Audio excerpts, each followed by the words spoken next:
G'day everyone, I'm Ebony Bennett, Deputy Director at the Australia Institute, and welcome to Pole Position, the fortnightly show where we take a deep dive into the latest results from the Guardian Essential Poll. I'd like to begin by acknowledging that I live and work on Ngunnawal and Ngambri country and pay my respects to elders past and present. And a reminder that these days and times for webinars do vary. So head on over to australiainstitute.org.au to register for our upcoming webinars. Next week, we have not one, but two webinars. On Tuesday, we'll be talking to the Pacific Elders Voice and to the former president of Kiribati, Sanote Tong, and former president Remengesau Jr. I'm going to have to learn how to pronounce that before next week.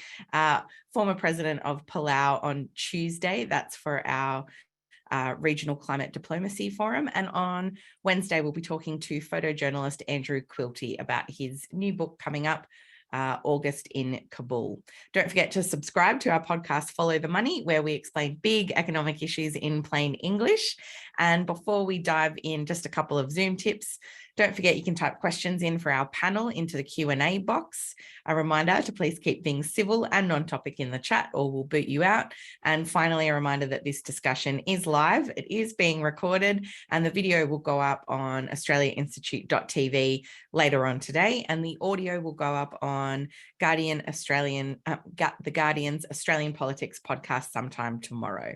For those of you listening on the podcast, you can find all the essential poll results at essentialreport.com.au so you can play along at home. As always, it's been a big few weeks in politics. The Job Summit was last week with a big focus on industrial relations reform and also improving women's participation in the workforce. But unfortunately, real wages are still declining and profits are up yet again. In the Parliament, we've seen the Restoring Territory Rights Bill has been introduced into the Senate for debate, which probably won't happen until next year, but that's brought voluntary assisted dying back onto the political agenda. And obviously the government has announced an inquiry headed by former High Court Justice Virginia Bell into the revelations that former Prime Minister Scott Morrison secretly appointed himself to 5 additional portfolios, which really brought integrity way back onto the agenda and onto the agenda for today's essential poll. So to discuss all that and more, I'm delighted to introduce our panel today. I'll start with Bill. Next to me, Bill Browne, Director of the Australia Institute's Democracy and Accountability Program, Sarah Martin, Chief Political Correspondent at Guardian Australia, and Pete Lewis, Executive Director of Essential Media. Thank you all for joining us today. Sarah, I might start with you just for our usual kind of recap of the fortnight in politics. It's certainly been busy for the government. The Job Summit, how did that end up turning out for the Albanese government? Did they manage expectations adequately? I think they really did, and I think it was overwhelmingly positive for them. I mean, obviously, a couple of weeks ago, you had the Prime Minister, Anthony Albanese, really downplaying expectations, sort of saying it's not going to be a repeat of 1983 and, don't expect too much, basically, but it's great to have everyone in the room talking.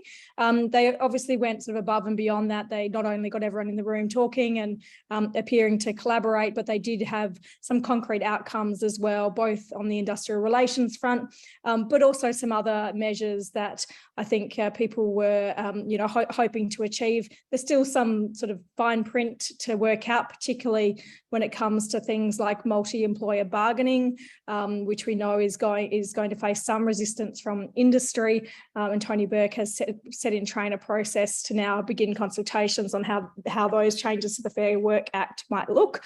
But look, overall, definitely a win for the government. I think Albanese has completely read the room correctly when he says people have got conflict fatigue, and I think regardless, particularly, Peter Dutton's decision not to attend, he sort of consigned himself to irrelevancy with that decision. And so you had all the, peak bodies represented in that room. And, you had some pretty extraordinary things, like people like Christy Kane talking to Andrew Forrest for the first time, 2 very prominent West Australians from very different walks of life. But I think, it was great to see that talking happening and to see some consensus emerging between unions and industry. Yeah, and as for other things on the agenda, obviously the budget is coming up, but there's always other things kind of bubbling away. What should people be on the lookout for on the horizon before we kind of dive into the essential poll results? Sure. So this week, obviously, there's been a bit of attention again on the climate bill that the government wants to get through the Senate. There's been some sort of last minute, I was going to say horse trading, but let's be more generous than that. Some last minute negotiations with Jackie Lambie and David Pocock about amendments they wanted to see included with the climate bill. There seems to be some agreement reached on that now, that with the government accepting some of David Pocock's amendments. So the government's very confident that that climate bill will pass the Senate this week, which is no small feat given everywhere, given the journey we've been on with climate change policy in this country. Even though this bill is obviously largely symbolic, it's obviously very important that it passes the parliament and enshrines that 43% emissions reduction target into law. So that's this week. And then next week, the big thing is going to be the introduction of the Integrity Commission bill. We know that the government's been sort of working, particularly with a lot of those independent MPs who are elected on a platform of integrity, has been working with those MPs on what the final model is going to look like. And so all shall be revealed when Mark Dreyfus introduces that bill into Parliament next week. Yeah, exciting times indeed. Pete, we might come now, since we're speaking of integrity, to the poll results. Let me see if I can share them here. Is that working for everyone? Pete, you're on mute there, I think. That's a great way to start, isn't it? So there is a bit of an integrity theme running through the questions this week. But we start off just with the rise of our new Prime Minister. Those that are regular poll position attendees would have noticed that massive increase after the election in approvals. Before the election, it was basically line ball or negative. After the election, it got to 59-18 approvals. It's dipped a bit over the first 3 months, but it's really back up now to where it was. A slightly more people disapproving, but also that down. So 59-25. We're not even really bothering with Dutton at the moment. If people are desperate to know how unpopular it is, I'm happy to throw it in a month's time. But I'll do it.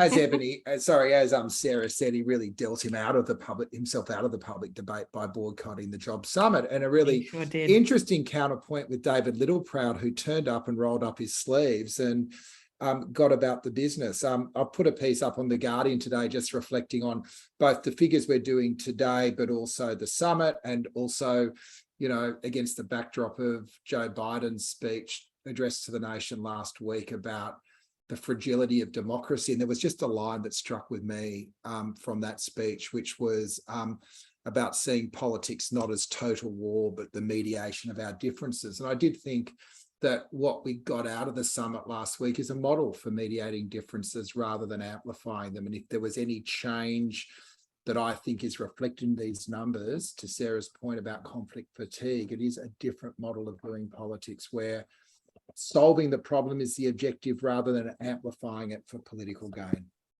Yeah, certainly a different way of operating. And likewise, sorry, I didn't see you'd moved on. So in terms of our sort of benchmark on is the country heading in the right or wrong direction, guess what? When we start doing that, more people think the country's heading in the right direction. So, these are tough economic times. The world's a scary place. There's climate catastrophe. But there is a basic positivity within the Australian public that's there as an amazing resource for a government to tap. The next one is digging into this saga of the secret ministries of Scott Morrison. Sounds contrast, like an excellent adventure novel. Indeed. And, it's not about kicking someone when they're down, but, he needs to own this. And again, reflecting on what's going on in the States, let's be clear. We had our Prime Minister extending his executive powers without telling anyone, even his colleagues. Like, if that doesn't send a shiver down the spine of people who care about democratic processes, I don't know what would. And again, so over 50% agreeing that the Prime Minister should appear at the inquiry into the issue.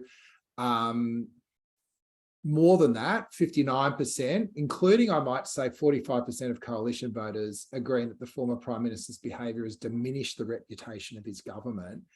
And then a majority of people saying it's time to resign. And again, also a third of coalition voters agreeing with that proposition. So I do think Australia is ready to close the book on the Morrison era. I think the challenge for the Dutton opposition is to, I'll say the challenge for the coalition is to also close the door. And you've got to say one half of the coalition was closing the door last week and getting involved in the summit, and the other one was doing what they've always done, which was union bashing. Yeah. I might go on to this next one on support for a federal IPAC. Who would have thought? It's still 75, like it peaked at 82 in September 18, but this has been something that's been so popular for so long that I think people look at the former government's inaction on this and scratch their head and wonder what was going on. It almost makes you feel like the opposition is because they've done something wrong. And I'm not saying they have, although any reader of The Guardian would see that there is a whole lot of content that may be subject to future inquiries. However, the fact that these guys stood in the way of such a popular reform speaks volumes of the way they were approaching the task of government. It also created the backlash. You know, the Teal independents ran on a trinity. They ran on climate, gender, and integrity, and the integrity was clear. That's the same answer just with this one. So you can probably click past that one, but 76% support, basically nobody opposes it. And again, across partisan lines, you're looking at coalition voters. 75% of coalition voters want a federal ICAC, and maybe that number's up since the last election, but it is just, it's an uncontested idea that a little bit like Action on Climate, that when you've got that number of the public wanting change and government can't do it, it actually undermines the integrity of government, because government needs to be reflecting the will of the people. We've got a couple of questions here on powers. Yeah, so we only put this in because we were asking at the end of last year. So, and you can see all these responses are trending up. So 61% up from 52 believe that an ICAC should be able to start an investigation into corruption based on a complaint or whistleblower information. 57 up from 53 want to see a commission have a single unified commission with the same powers to investigate corruption in law enforcement, police, and the public service. And that's critical because part of what the former government was trying to do was decouple the political scrutiny out of that.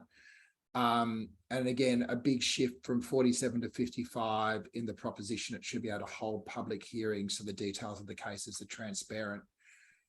The only area where there isn't such support is this proposition. It should only be able to start an investigation once you've established a crime is likely being committed. Now, that is actually a little bit of a tautology, because you wouldn't run something ahead of a crime, but that was the argument the coalition was running, which was why we wanted to test whether there was sympathy for that. So you can see that basically the first question about running on a complaint for whistleblower information and the last question are in a way asking the same thing but framing it differently, but very much providing a forum and an avenue for whistleblowers to go is really popular.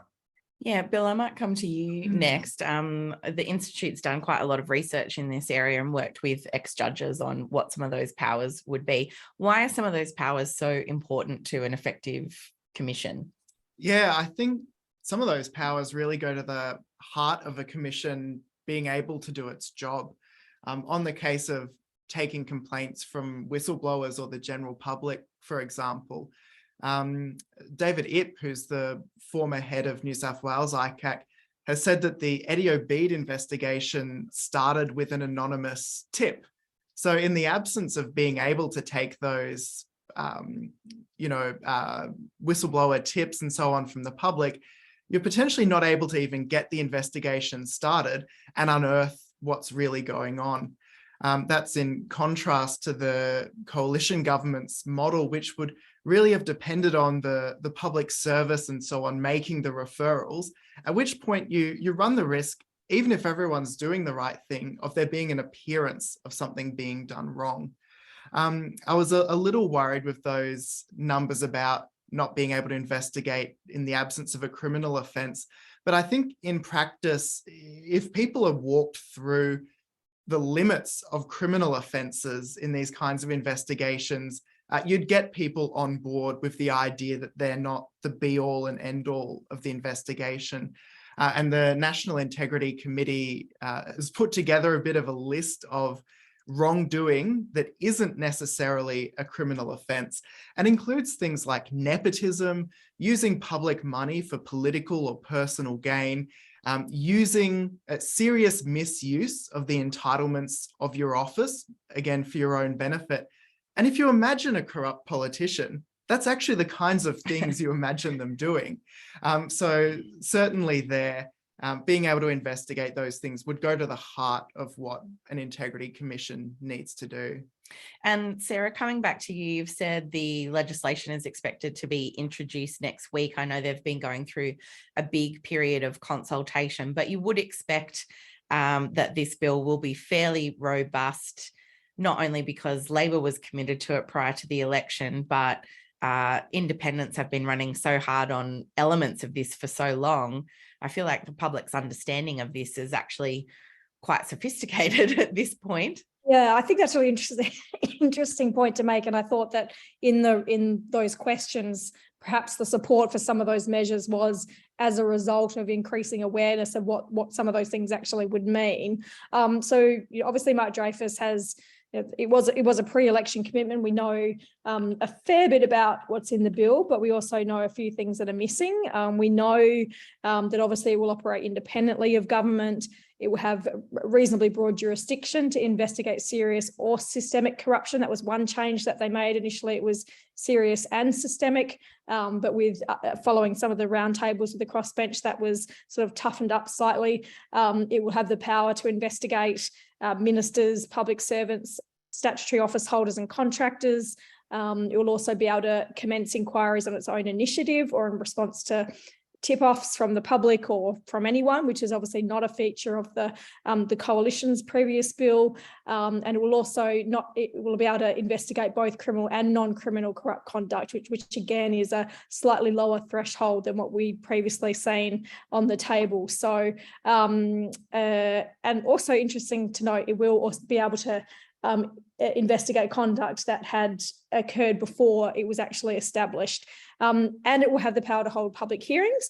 Some of we're not 100% sure of the process and the threshold for those public hearings as yet. All we know from the government so far is that they've said they will occur when it's in the public interest to do so. So the mechanism for that is yet to be sort of fleshed out or seen by us at least. We know that some of the independents are pushing for further things like whistleblower protections and a slightly beefed up oversight role for a parliamentary joint committee. So some of those things we will know the full detail of once we see the legislation next week. But I guess as a starting point, we know that it's a lot better than what we've previously seen, and it has taken in some of those elements that were in Helen Haynes's bill, which is obviously she attempted to get through in the last parliament. So yeah, look, I think it's been a long time coming. And going back to the poll today, I mean, obviously the government has really emphasised that this is part of trying to restore some of that public trust in federal parliament, which is obviously, at shockingly low levels. So clearly this is something that needs to be done as a first step to try and restore some of that faith in politics. Yeah, I can see we've got about 550 people on the line with us. Thanks for joining us for Pole Position today. Pete, I was interested in your reflections and the connections with Joe Biden's speech and the recent Job Summit and that spirit of collaboration. How much does this push on integrity and being seen to do politics a little bit more collaboratively kind of play off one another or reinforce one another in that idea of restoring trust? You're on mute again, Pete, sorry. Sorry, I'm having a shocker today, guys. I think it's two parts to the one story. I think it's really easy to, well, it's not really easy, but it is very convenient to embody a value in a piece of legislation. So the federal ICAC is a positive step to improve integrity in public life, but that doesn't solve the whole problem. It creates almost the safety net underneath it. The way you build integrity in public life is by the way that you conduct public life and the way that you exercise power. And again, as we're increasingly learning, the model of the previous government was to concentrate power, to hoard it, dispense it, and trade it. What I think we saw with the summit is a model where power is distributed and shared out more broadly in society. It doesn't mean the government's not responsible for the final decisions, but it means a very different way of making decisions. If you, civil society, citizens working through unions, business chambers, other groups, can resolve differences, identify problems, and come up with an approach and come to us, we will listen to you. Now, that all sounds really cute, but it is actually creates a more resilient democracy. And you can see the opposite of that in what's been happening in the States, and not just under Trump, but for a couple of generations, the concentration of corporate lobbying power on both sides of the aisle, the vast bulk of working people feeling totally disengaged from politics, and of course turning to simple solutions. So I did think that the Biden speech and sort of marking out some territory, and then what's going on in Australia, on one level it's quite heartening. I wouldn't glorify where we are as a nation. I think that if you looked at the trust figures that we put out again, it's still pretty ordinary. Like, it's not like we've all become civic citizens in a couple of months, but I can see a journey that if the government continues along this road and takes the model for jobs and skills into other areas of wicked public policy, there is this opportunity to get a sense that we can move forward. One final reflection, the 1983 summit delivered the Prices and Income Accord, but it also delivered a degree of trust that allowed for the broader economic reforms that followed. Setting the conditions for collaborative government is more than one summit, but it can create a dynamic which is really positive. Yeah, I was really struck by Jim Chalmers ahead of time, and I guess trying to manage expectations around the summit. People were putting to him all the specific proposals that various groups were bringing, whether it was unions or business, to the summit. And he was just more or less kept saying, well, that's not government policy, but we want to hear everyone's ideas and we're not going to agree with all of them. They should all be part of the discussion. And it was just, I honestly couldn't remember the last time I'd heard a politician say anything remotely like it. And just struck me as it just sounded very different, and it doesn't immediately put everyone on the defensive or that you've, boxed into a position, but that, options are on the table and they want to hear from them. It's just a bit of a different atmosphere, hopefully. Bill, I was going to ask specifically, coming back to some of those provisions and the idea of trust that Pete was talking about there. You talked about why public hearings are important there, that it can inspire people to come forward and things. It is often quite contentious. Sarah mentioned the idea that they're not sure yet if this bill will, how the public hearings will actually work. They'll have the ability to have them, but things like ICAC in New South Wales, they still have the ability to hold private hearings. They don't all have to be public. It's not the default. How does that work, and why is that important? Yeah, that's right. So integrity commissions, when they have the power to hold public hearings, don't do so just by default. Usually it's a decision of the commissioner or commissioners based on the idea that holding that hearing would be in the public interest. And usually you hold some private hearings first to find out the lay of the land before making that serious step. But having that option is very important, partly to negate one of the most common criticisms of integrity commissions, which is that they're star chambers, where decisions are made in secret. And holding that public hearing firstly gives a chance for others who might have useful evidence to come forward. It's a much higher level of public profile than any private hearing could be. And then secondly, it lets the public observe what's going on. Thinking about New South Wales ICAC, when premiers and former premiers have made appearances, it'd be much harder to bring the public along on that journey if they were kept in the dark until the final decisions are made. So that's one reason why it's so important to have that option for public hearings. I think we might have lost Sarah for a minute there. Hopefully she can log back on. Oh no, she's still on. Just turned off the camera for a bit. We'll go very shortly to questions from the audience there. And I can see we've got questions on stage 3 tax cuts, a bit of climate and integrity. But Bill, if I can just stick with you for a minute, integrity is obviously much bigger than just ICAC. Pete was talking about, it's necessary but not sufficient to restore trust. What are the other elements that you think some of the independents might be pushing in this new parliament along that integrity agenda? So one obvious one is truth in political advertising reforms, something that's been a priority for Zali Steggall since the last election in 2019. And she's put together a private members bill which would implement those reforms based on the model in South Australia. Australia's actually had truth in political advertising laws for over 30 years in South Australia, and they've been tried and tested there. I think it's so obvious that when people see politicians peddling inaccurate information, that's got to damage public trust in the parliament.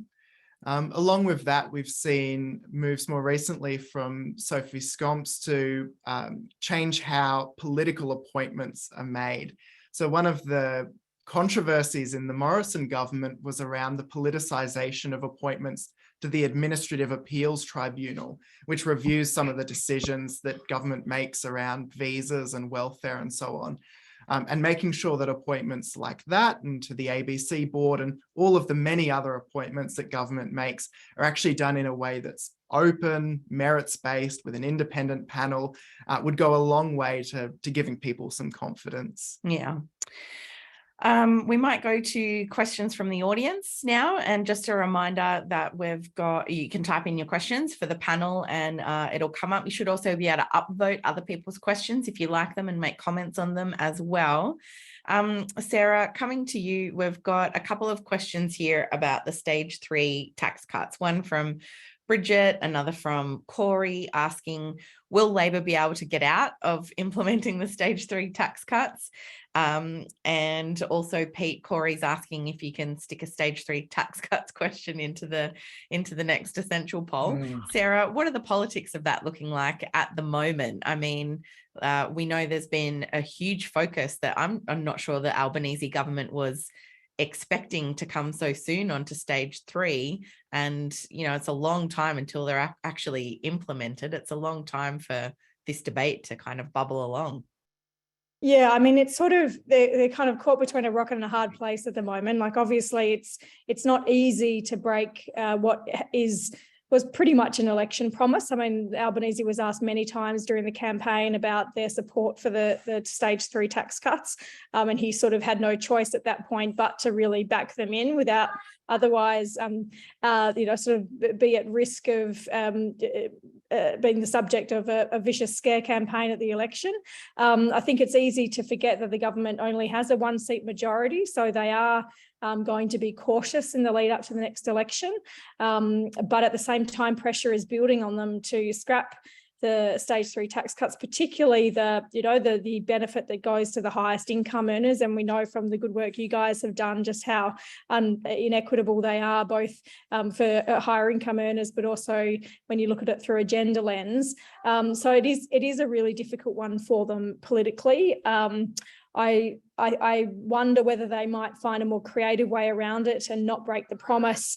But, you know, have some sort of other revenue measure, perhaps something like a deficit levy or a pandemic recovery levy or something like that, to try and balance the scales somewhat. Excuse me one sec. I just have all right. I have a Can I just say on the stage 3, it might, like, the way I'm trying to think it through is through that prism of integrity. So clearly breaking a promise feels counter integrity. So too does flattening the tax system so that we basically get rid of something that's been essential about our democracy, that would enable a whole bunch of really important measures that a lot of groups in society are pushing for. I wonder if it's actually on them to scrap the stage 3 tax cuts, or on us to create the conditions where that becomes the only political opportunity. I think if we all just sit there and in the chat go, yeah, they got to scrap the tax cuts, it ain't going to happen, and we're actually setting themselves up for a smash. But if over time, like Sarah's right, there's a couple of years for this to play out, organising around that, and again, kudos for you guys for running that forum last week. That was the revenue summit. But if the model of collaboration is true, and all these groups in society are saying this is not the right way to go, that to me is the only theory of change in terms of this happening. Yeah, it's a really interesting one, because I think you know, they've been very careful in their language, but again, when you say up to civil society and the public to kind of make that case to ditch them, I mean, it's a long time before they come into place. That's a long time for various groups to be establishing the need, whether it's for, if you're the coalition, greater defense spending, or, you know, if you're Labor trying to implement election policies, when they keep talking about, you know, we can't afford to do this, we can't afford to do that. It's now essentially the go-to thing for people to say, well, the stage 3, how come we can afford the stage 3 tax cuts, but we can't afford X, Y, or Z? So I think there will be a big campaign, Pete, because the tax cuts are so unequal and so egregiously unequal that they're a very easy boogeyman for a lot of people, and it's such a huge amount of money that people can really see, I think, the wisdom once they know the facts about it. Sarah earlier mentioned some of the Australian Institute's research and referred to it. Obviously, we've done the research that shows the bulk of the benefit of the tax cuts goes primarily to high income earners. The gender disparity that she was talking about, because men on the whole earn higher incomes than women, will benefit to the tune of $2 for every $1 that women receive. Young people largely miss out. You know, people on lower incomes largely miss out. So yeah, I think a long way to go on stage 3 tax cuts, but I thought Pete made a really interesting point there on, you know, what civil society has to do to step up and essentially create the conditions where Labor has the space to move on this a little bit. Sarah, coming back to you. Sorry about that. One other thing I would add is that, you know, because there is so much revenue pressure on the government as well at the moment, every time they are asked about spending that they can't meet, they are going to be asked, well, you know, what about the choice to support the stage 3 tax cuts? So I think, you know, as Pete said, those conditions that will lead to the pressure that might get them to at least tweak the tax cuts, I think is going to be really important. And I can't see that pressure doing anything other than grow, given the revenue state of the budget. It's almost like a reverse magic pudding, isn't it? So no matter what your problem is, the stage 3 tax cuts would make it okay. That's their problem, right? Yeah, well, looking at that Guardian, the amazing kind of data journalism you did there with what could you buy with $240 billion? And it's like, as Richard, our former chief economist and our executive director, says, we're one of the richest countries in the world. We can't do everything we want, but, you know, we can pick some things that we want to do. There's a lot that you can buy with $240 billion over 10 years. Yeah. Yeah, it's very persuasive in that way. Sarah, the next question that I've got for you is around the climate change bill, and it's from John Knox, and he asks, what will it take for the Labor government to up their ambition from an uninspiring 43% reduction, and will they be required to stand by the recommendations of their scientific advisory panel, the Climate Change Authority? Where's that up to at the moment? Okay, well, I think in terms of getting them to amp up their ambition, then again we'll come back to that idea of the conditions that will push them there. We know that already the government's under a fair amount of pressure from not just the Teal Independents but the Greens and other crossbenchers in terms of being more ambitious with its climate change bill. We know that this is just sort of the first stage of the fight, I guess, and the Greens have already indicated that when it comes to the legislation of the safeguard mechanism, and there's sort of some, we'll wait and see what legislation is actually needed for that. But there's another opportunity there for the government to be pushed on its ambition, and again on its approval of new fossil fuel projects. And of course, there's the EPBC Act review, and the government has committed to introducing legislation in response to that next year. So again, that's another opportunity. The Greens are clearly pushing the climate trigger legislation. They've introduced a private amendment this week into both houses, and they've made it clear that they're unlikely to support the EPBC reforms that the government has flagged unless there's going to be some movement with the climate trigger element to that. So I guess on the legislative front, there's several opportunities there to push the government further. And of course, there's also we've got the 2030, we've got the 2050.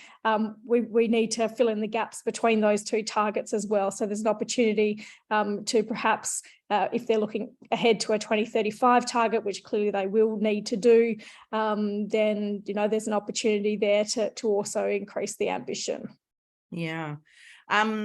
The next question that I've got is from Peter O'Donoghue. He asks, given the concern expressed around Labor expanding oil and gas exploration, support for continued exporting of fossil fuels and granting licenses for big gas projects, at what point will discontent within the government become evident, if ever? Before I throw to someone, I did just want to draw attention to the Prime Minister addressing the Minerals Council the other night, maybe last night or the night before, more or less assuring them that fossil fuel exports will continue. I'm not quite sure how much they understand if a lot of that expansion goes ahead, how much more difficult that will make the task of achieving their 43% target. Sarah, do you think there's an understanding of just how much exports contribute to that, or are they just willing to kind of cop it, make everyone else do more work because the politics of it are a bit wicked?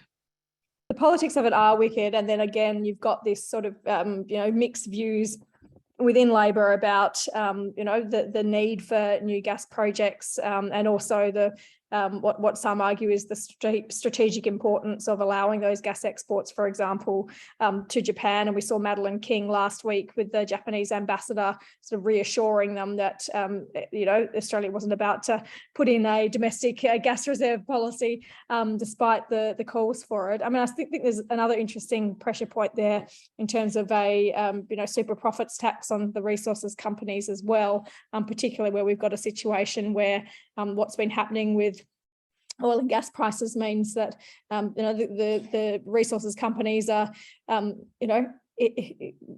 sleeping under piles of money every night, and Australians are struggling to pay their power bills. So it's sort of interesting that that debate isn't a little bit more lively now as well. I mean, Ed Husick has sort of said all things are subject to change, and I think there are some who would like that to be revisited.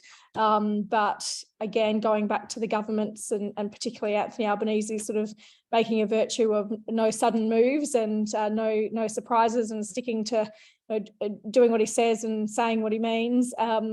I don't suspect there'll be any grand changes on that front. Pete, there's also quite a hip pocket element, obviously, to energy prices. I know Essential's been looking quite a lot at the cost of living crisis over the past few months. Does that give the Albanese government potentially room to move around either a windfall profits tax like Garneau, or super profits tax like Garneau and others have suggested, because the cost of living pressures are just going to become too great? Yeah, I think you've got the fuel excise. I'm struggling for the word here, but you know what I mean, dropping off, and also interest rates rising. Where the government pitches its measures around easing cost of living in a problem solution narrative, it's got a much better chance of it landing. I think the reflection from the last cycle of government was they came up with a lot of big ideas without articulating the problem they were trying to solve, particularly with the mining tax. So again, I think the political project for Labor is to manage the immediate challenges around cost of living and climate and energy transition while setting themselves up for a 2 or 3 year term. So I don't think we can expect to get everything immediately. And I think a lot of what people are going to be moving activism towards is a second term agenda.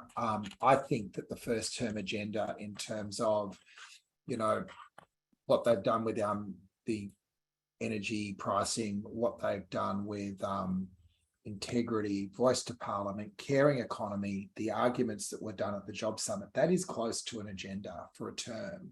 And I think they will be cautious about doing a RUD and just jumping on the next big thing every other week. I don't think they're as worried about headlines as RUD was. So I think there will be a sense of, let's just go on a journey with some of these issues. Now, I get that there is urgency around some of these issues, particularly around opening up new energy sources, new gas fields, and obviously coal mines. But the challenge for progressives and activists is for us to do the long-term strategizing rather than the immediate hits as well, because I don't think the immediate hits are going to get us where we want. Yeah, certainly, I guess gas and coal prices, I mean, the reason people are talking about a windfall profits tax is because their profits are through the roof, largely because of Russia's invasion of Ukraine. But Bill, I know you've done some research in the past around some of the other ways that gas and coal kind of get government support or extend their social license or just keep hanging on when things look uneconomic. I'm thinking here of carbon capture and storage, which perennially kind of comes up, but there's really not a lot of research backing that anymore. There's going to be fewer and fewer places, presumably, for the fossil fuel industry to hide. What are some of the problems with things like carbon capture and storage? Yeah, I think we've really seen carbon capture and storage used as a delaying tactic by the fossil fuel industry. The technology has never really come into fruition. There's one major site in Australia. There's some around the world, but compared to something like the meteoric takeoff of renewable energy production, you can look at the figures from 10 years ago, the carbon capture and storage pipeline, and see that it just hasn't delivered, but it's kept being used as that excuse for inaction. So while taking Pete's point about kind of the limited opportunities to change in this term of government, one thing we certainly can do is head off bad ideas as a reaction to changing circumstances. So always pushing for the adoption of more renewable energy to address high energy prices and limited energy sources. And similarly, not letting new bad ideas kind of propagate. The next question I've got here is probably for you, Bill, in the first instance as well. It's from Paul Smith. Do you think the integrity legislation will allow retrospective reviews? If you could cover off on that. And will it look at the purely political appointments of unqualified members to the AAT? I know your program's looked into that as well. So yes to the former. The Attorney General's been quite clear that the anti-corruption watchdog would be able to look retroactively or, past misconduct. And that's pretty standard. If you think about something like calling a royal commission, which has similar powers, there'd be no point calling it if it couldn't look back in time at what has already been done. And similarly, the commission would be pretty toothless without that option. So absolutely, it will be able to look back. How far it will look back is a kind of question left for the commissioners. In practice, I think it's fair to say there'll be enough kind of referrals and complaints made that it won't be able to kind of litigate things that are well in the past unless they're very serious, because it will just have quite a lot of things to look at. Whether it looks at the Administrative Appeals Tribunal appointments process, I certainly think that's an option for it to do. I don't think we know at this point if it will.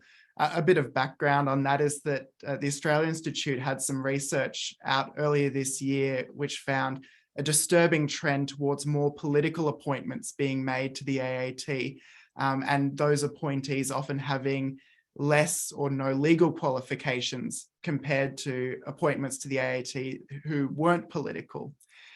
So whether that's investigated by the Integrity Commission, there is some degree of inquiry already going on from the Attorney General, as well as him announcing some changes to the appointments process already. So we'll get a bit more information out about that, but I don't know if it'll be the Integrity Commission per se looking at it. Anything else you wanted to add to that, Sarah? Or we can move on to the next question, which, sorry, I think you're on mute there. Did you want to chime in? All I was going to say is I'm pretty sure, but I don't have the details on me, but the government has also set up a separate process for looking at AAT appointees, indicating that there may be a review of how that occurs. So that's sort of a process happening independently to the new knack, which we've got to get into the knack of calling it. The knack of calling it the knack. If I can just ask, in addition to that, and harking back to our 5 secret ministries polling that we kicked off with, I've got a question here from Alan that says, will there be a formal inquiry into the $18 million grant to the Governor General's Future Leaders Fund? Has there been any news on that? I know the Prime Minister, Sarah, kept kind of putting that issue to the side, but what about that specific idea of the grant? So in terms of a separate inquiry, there's no news on that, but there has been a move in Parliament to disallow the grant to the Leadership Foundation. Obviously, there's still a lot of questions about how that, what this charity will actually do. There's, we don't have any information about its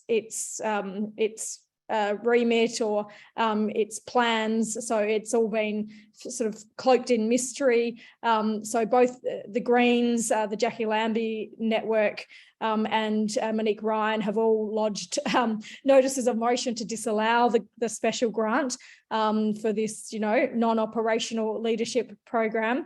So it sort of became clear, I think late last week, or in fact, I think the Saturday paper had a story about the fact that this could actually be stopped. So that's sort of the moving part at the moment. In terms of whether there's any further inquiry, not at this stage. I suspect that the government will be very happy to disallow this grant, given the state of the budget. I think $18 million is not nothing, but I guess it depends on how willing they are to upset the Governor General. Yeah, I had another question in here that I've lost now about the Greens proposal to pause interest rate rises, but I was actually interested, Sarah, more in the Greens proposal from last week that sent, I think it was Steve Price into orbit, about the idea of pausing rent rises. Housing is such a huge issue in Australia. I'm sure it got I mentioned at the job summit, a lot of workers can't afford, to buy houses close to where they need to live, as one example of why we've got a skills shortage. Housing, how much do you think we're going to see anything in the budget related to housing? And how do you think that proposal went down in general in politics? Steve Price was pretty aghast, but anyone who's renting, I'm sure, thought it sounded like a good idea. Well, it's a really big issue, and also I thought it was pretty extraordinary that, and I don't know if this was the same interview, but the interview where the landlord was outraged by the proposal and then revealed he had 283 investment properties. So yeah, look, I think it is a bit of a winner. Rental rights are a huge problem. We're having a situation where the stress in the housing market is leading to people like sort of no fault evictions, and that's obviously hugely problematic. And there's a lot of interrelated problems in this space. One of which is clearly the impact of short-term rentals like Airbnbs, and particularly in regional areas. I think Hobart is one of the most affected markets by that phenomenon. So there's lots of problems here. There is a meeting of the state and territory housing ministers this week, and Julie Collins has indicated she wants to do more in this space in addition to the government's commitment on social housing. The new Greens member, Max Chandler-Mather, is really quite impressive and knows his stuff in this space and has been pushing the government really hard on this area. And yesterday asked a question in question time of Albanese about rental, the rental affordability and the problems in that sector. And there was a very tone-deaf joke from Albo in response about living in public housing. So I think these issues are resonating. There's been some interesting analysis done on the election outcome and in those seats where there's high levels of renters and how that perhaps influenced the election outcome. We know that in some of those green seats, there's a high number of renters, and Peter wants to pipe up, which is great because he probably has some actual, quantitative data rather than just my thought bubbles to back this up. So let's hear what you have to say. You're on mute. This is when you move back to the office. And I was just signaling, Eb, that I wanted to run off the back of that. I reckon that rental rights and rental caps is the kitchen table economic issue for under 30s. And we talk a lot about day-to-day politics rather than performative politics as being really important for parties. I think this is a really rich vein. In New South Wales alone, we've got a waiting list of 50,000 for social housing. We've got affordability going through the roof and real issues around people being able to, live near where they work. So I don't think any side of politics to date has seen the potential for this, but you can see the way the Greens are starting to articulate it as kitchen table economics rather than as something you go out and campaign for. And I think it's going to be a sleeper of this term of government. And also, fun fact, the federal government has previously introduced a rent freeze after World War II, I think. In middle of wartime inflation, there was a rent freeze put in place, so it's not unprecedented. Yeah. And particularly with things like negative gearing, I assume off the table forever. But all the tax concessions for property owners, the whole idea that capital is a class of income that shouldn't be taxed, whereas income, of course, should be. There is a rich vein to be tapped here by smart policy and smart politics. Yeah, and I did think, just watching that one interview on the project, Max Chandler-Mather had a real instinct. I'm sure he's been campaigning on it for years now, but he had all the answers at the ready when Steve Price was kind of throwing different things at him and pointing out how much rents have increased. Like, they already have increased a lot for landlords, and couldn't we just pause it there for a bit after they've had that big increase in rents for a while? And a really potent hip pocket issue, I think, going forward. But Pete, 50,000 on the waiting list in New South Wales. I mean, the sheer scale of that is kind of mind-boggling. 10-year wait. You get on the queue and it's a 10-year wait. So we've got a state election here coming up. At this stage, neither side of politics is really coming to the party on the issues. But, in a way, the social housing piece it's often portrayed as just a welfare piece, but it actually interrupts the entire market, because if you move a bunch of people that are in the rental market into supported rent, then you're pushing downward pressure on the rental prices, which sort of works its way up the entire system. Our policymakers have normally dealt by housing affordability by giving rich kids a bit more money to get their first home, but it leaves so many more people out of the equation.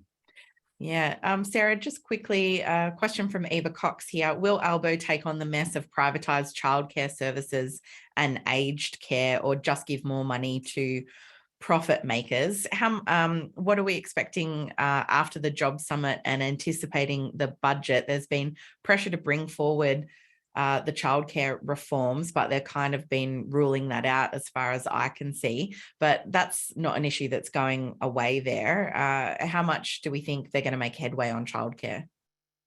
Well, I think the government's been pretty clear, particularly in the context of the summit, that there's very little chance that they'll bring forward the childcare policy from July to January. The government has, it's a big reform, don't get me wrong, but there's obviously further discussion in terms of, eventually getting to a universal free childcare access system. Jim Chalmers has, and Albanese have both said, look, the budget, we just can't afford it, basically, is what they're saying, despite them arguing also that this is a productivity investment that it will ultimately benefit the budget. Jim Chalmers has said that's not how the budget sees it when you're 8 weeks from a budget. So come October 25th, I don't expect we're going to see much change on that front, nor are we likely to see any change in the PPL, expansion of the paid parental leave scheme. And they were really the two key demands from women's groups at the Jobs and Skills Summit. So I think it was disappointing to many of those groups that there wasn't any further action on that. We know that in terms of what they are going to do with childcare and aged care. I think in aged care, obviously we have had some legislation through the Parliament, but the next big thing is really going to be the decision on wages for aged care workers, and the government obviously having agreed to fund that. There's still a lot of a lot to be worked out with the aged care sector about the 24/7 nursing commitment, and also the increased number of minutes which the government has agreed to. So there's still a lot to happen in that space. I think going back to Pete's point about they have a pretty full agenda at this point. So I suspect they're going to be pretty busy delivering on their election commitments as it is. Yeah. I don't see that they're going to sort of bite off more than they can chew and sort of start tackling some of those issues that sorry, I've forgotten the name, Eva, the questioner, raised. So yeah. I think particularly Annika Wells, I think her plate is pretty full at the moment.